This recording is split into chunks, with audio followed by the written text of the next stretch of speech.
राज्यामध्ये सध्या नॉनव्हेज खाण्यावरून वादाचा तडका बसल्याचं पाहायला मिळतंय।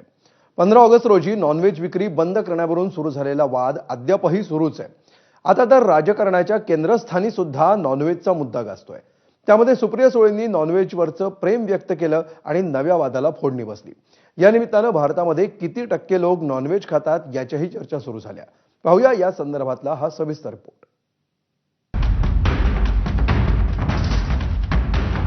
15 ऑगस्टचा मांस विक्री बंदीचा निर्णय आणि त्यावरून अजूनही महाराष्ट्रात सुरू आहे मटण चिकन खाण्यावरून वाद।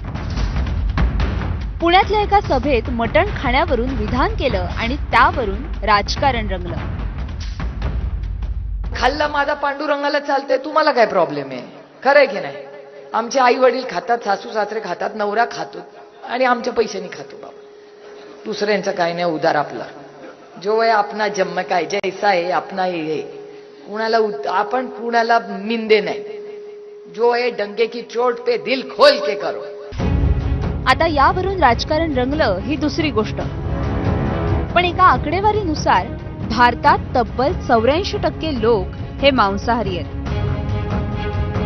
नॅशनल फॅमिली हेल्थ असोसिएशनने केलेल्या सर्वेक्षणात भारतातले नॉन व्हेजिटेरियन पुरुष 84%, महिला 70%।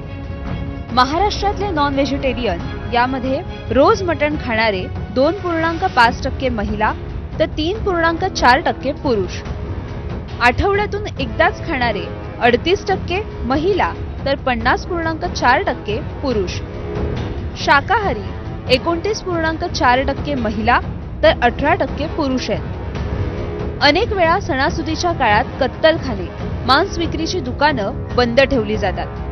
मात्र 15 ऑगस्टला स्वातंत्र्य दिन, जन्माष्टमी आणि पर्युषण पर्वाची सुरुवात अशा तिन्ही गोष्टी जुळून आल्या आणि राज्यातल्या महापालिकांनी मांस विक्री बंदीचा आदेश काढला। आता काही महापालिकांनी हा आदेश दरवर्षी काढण्यात येतो असं स्पष्टीकरण दिलं, पण कुणी काय खावं हे ठरवणारे तुम्ही कोण असं म्हणत विरोधकांनी या शासन निर्णयाला कडाडून विरोध केला। महापालिकेचे अधिकारी आहेत कोण तुम्हाला सांगायला की तुम्ही काय खाऊ शकता काय नाही खाऊ शकत? आज जर तुम्ही यांचा आदेश पाळला तर उद्या तुम्हाला हे पण सांगतील की कपडे कुठच्या रंगाचे घालायचे, कुठच्या प्रकारचे घालायचे इथपर्यंत पोहोचतील। कोणी काय खावं आणि कोणी काय खाऊ नये याचे निर्णय सरकार आणि महानगरपालिकांनी करू नये। म्हणजे एका बाजूने आपण स्वातंत्र्य दिन म्हणून साजरा करायचा आणि खायचं स्वातंत्र्य नाही। म्हणजे स्वातंत्र्य दिनाच्या दिवशी तुम्ही कोणत्याही प्रकारची बंदी आणताय, मला असं वाटतं की हेच विरोधाभास आहे। त्याच्यातच जे सरकार फडणवीसांचं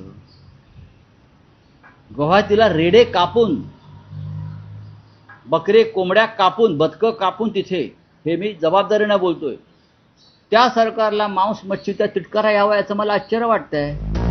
भारत हा विविधतेनं नटलेला देश आहे। इथे प्रत्येक राज्यात प्रांतांमध्ये वेगवेगळी संस्कृती नांदते। अनेक धर्म इथे आहेत। यातल्या काही संस्कृतींमध्ये, धर्मांमध्ये सणासुदीला मांसाहार वर्ज्य आहे, तर कुठे चक्क मांसाहाराचा नैवेद्य दाखवला जातो। नवरात्रीत काही ठिकाणी बकऱ्यांचा बळी दिला जातो। बंगालमध्ये सर्रासपणे देवी देवतांना मांसाहाराचा नैवेद्य दाखवण्याची परंपरा आहे। होळीला बिहार झारखंडमध्ये मटण चिकन खाल्लं जातं। दिवाळीत तेलुगू चेट्टियार समुदायात मटण चिकन हे असतंच, पण गेल्या काही काळात सणातील शाकाहार मांसाहारावरून धार्मिक रंग देण्याचाही प्रयत्न होतोय। त्यात सध्याच्या राजकीय परिस्थितीमुळे, नेत्यांच्या वक्तव्यामुळे त्याला अधिकच खतपाणी मिळतंय। कुणी काय खावं हा ज्याचा त्याचा प्रश्न, पण त्यावरून जाहीर व्यासपीठांवरून वाद निर्माण होत असतील, घाणेरडं राजकारण होत असेल तर ही बाब गंभीर आहे। हे चित्र कुठेतरी बदलायला हवं। ब्युरो रिपोर्ट, एबीपी माझा।